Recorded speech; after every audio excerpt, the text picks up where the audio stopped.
اور ظاہر بات کا جاننے والا ہے تو وہ اس شرک سے بلند ہے جو یہ مشرک کرتے ہیں۔ اس آیت میں اللہ تعالیٰ نے فرمایا کہ اللہ کی شان تو یہ ہے کہ وہ ہر پوشیدہ اور ظاہر کو بات کو جاننے والا ہے، کیونکہ جو مخلوق سے پوشیدہ ہے یا مخلوق پر ظاہر ہے تو ایسا علم والا خدا ان بتوں کا شریک کیسے ہو سکتا ہے کہ جو چھپی ہوئی کوئی بات تک نہیں جانتے اور نہ ہی ظاہری باتوں کی انہیں خبر ہے، یعنی یہ بت جو ہیں یہ مکمل بے خبر ہیں۔ لہٰذا اللہ تعالیٰ اس شرک سے بلند و بالا ہے جو یہ مشرک کرتے ہیں۔ آگے ارشاد فرمایا قُلْ رَبِّ إِمَّا تُرِيَنِّ مَا يُوعَدُونَ رَبِّ فَلَا تَجْعَلْنِي فِي الْقَوْمِ الظَّالِمِينَ، تم عرض کرو اے میرے رب اگر تو مجھے وہ دکھا دے جس کا ان سے وعدہ کیا جاتا ہے تو اے میرے رب مجھے ان ظالموں میں شامل نہ کرنا۔ اور کیجئے اس آیت میں اللہ رب العالمین نے اپنے محبوب سے فرمایا اے حبیب صلی اللہ علیہ وسلم آپ میری بارگاہ میں یوں دعا کیجئے کہ اے میرے رب اگر تو مجھے وہ عذاب دکھا دے کہ جس کا دنیا میں ان کافروں سے وعدہ کیا جاتا ہے، اگر تو نے وہ مجھے دکھا دیا تو اے میرے رب مجھے ان ظالموں میں شامل نہ کرنا اور ان کا ساتھی نہ بنانا۔ یہاں پر ایک بات یاد رکھیے گا کہ یہ بات یقینی طور پر معلوم ہے کہ اللہ رب العالمین اپنے حبیب کو کفار کا ساتھی نہ بنائے گا۔ اس کے باوجود رسول اللہ سے یہ دعا کروانا کیوں تھا؟ تو اس کا جواب علماء نے یہ دیا، اس دعا اس طرح کروانا یہ عاجزی اور بندگی کے اظہار کے طور پر ہے۔ اور یاد رکھیے کہ انبیاء علیہ السلام تمام کے تمام اور میرے آقا یہ معصومین ہیں، یعنی یہ گناہ ان سے ہو ہی نہیں سکتے، ناممکن ہے، لیکن یہ جو معصومین ہیں فرمایا کہ یہ استغفار کیا کرتے ہیں حالانکہ انہیں اپنی مغفرت اور اکرام خداوندی کا یقینی علم ہوتا ہے۔ تو یہ جو ساری دعائیں جو کرتے ہیں کہ اے رب مجھے ان ظالموں میں شامل نہ کرنا، یہ جو حضور سے دعا کروائی گئی یہ سب تواضع اور اظہار بندگی کے طور پر ہے، کیونکہ وہ رب ہے، وہ جیسے چاہے اپنے بندوں سے جیسے چاہے دعا کروا سکتا ہے، کیونکہ میرے آقا اللہ کے خاص بندے ہیں تو وہ رب جیسے چاہے وہ ان سے دعا کروا سکتا ہے۔ اب یہ دعا کروانے کے بعد اگلی آیت دیکھیے کیا فرمایا وَإِنَّا عَلَىٰ أَن نُّرِيَّكَ مَا نَعِدُهُمْ لَقَادِرُونَ، اور بے شک ہم اس پر قادر ہیں کہ تمہیں وہ دکھا دیں کہ جس کا ہم انہیں وعدہ دے رہے ہیں۔ اس آیت میں اللہ رب العالمین نے ان کافروں کو جواب دیا کہ جو حضور جو ان کو اللہ کے عذاب کا بیان کرتے تھے تو وہ انکار کرتے تھے اور ہنسی مذاق کرتے تھے کہ وہ عذاب کو مانتے نہیں تھے کہ جس کا ان سے وعدہ کیا گیا تھا۔ انہیں اس آیت میں اللہ نے ان تمام کافروں کو جواب دیا کہ اگر تم غور کرو تو سمجھ لو گے کہ اللہ اس وعدے کو پورا کرنے پر قادر ہے، تو پھر انکار کی وجہ اور مذاق اڑانے کا کیا سبب ہے؟ لیکن یاد رکھنا کافروں کہ تمہارے عذاب میں جو تاخیر ہو رہی ہے اس میں سے اللہ کی حکمت ایک یہ ہے کہ تم میں سے کئی ایسے ہیں کہ جو میرا رب جانتا ہے کہ تم میں سے کوئی ایمان لانے والا ہے اور وہ ایمان لے آئیں گے، اور تمہاری نسلوں میں سے بھی کچھ ایسے ہیں کہ جو ایمان لانے والی ہیں، کیونکہ وہ نسلیں ابھی پیدا نہیں ہوئی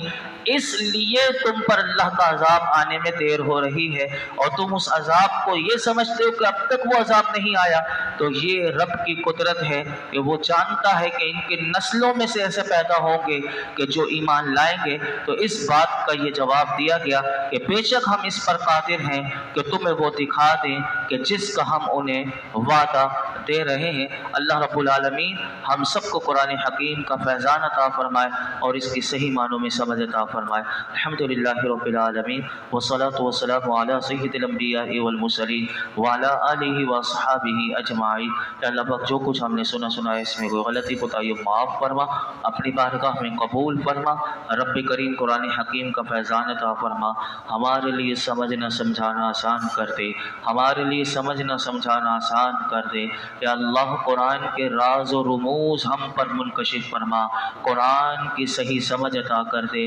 قرآن کو سمجھنا ہمارے لیے آسان کر دے، غور و فکر کی دولت عطا کر دے، غور و فکر عطا کر دے اللہ، فہم قرآن عطا کر دے، فہم دین عطا کر دے، فہم حدیث عطا کر دے، علم کا نور عطا کر دے، ہماری جہالت دور فرما دے، ہماری سستی غفلت کاہلی دور کر دے، مولائی کریم ہماری اعصاب کی کمزوریاں دور کر دے، ہمیں اپنی پسند کا، اپنے محبوب کی پسند کا بندہ بنا لے۔ ماہ رمضان کی آمد ہے، رب کریم ماہ رمضان میں صحت و عافیت کے ساتھ مولائی کریم پورے روزے رکھنا اور اس ماہ رمضان میں خوب عبادت کرنا، اپنی مغفرت والے کام ہمیں کرنا ہمارے لیے آسان کر دے یا رب العالمین، اپنی رحمتوں کا حصار عطا کر دے، اپنے فضل و کرم عطا کر دے۔ آج تک جتنی دعائیں کی ہیں آئندہ کریں گے سب دعاؤں کو قبول فرما، یہ جتنے حاضرین موجود ہیں اللہ سب کی جائز مرادوں پر اپنی رحمت کی نظر فرما، وصلی اللہ تعالی علی خیر خلق محمد وعلی آلہ وصحبہ اجمعین۔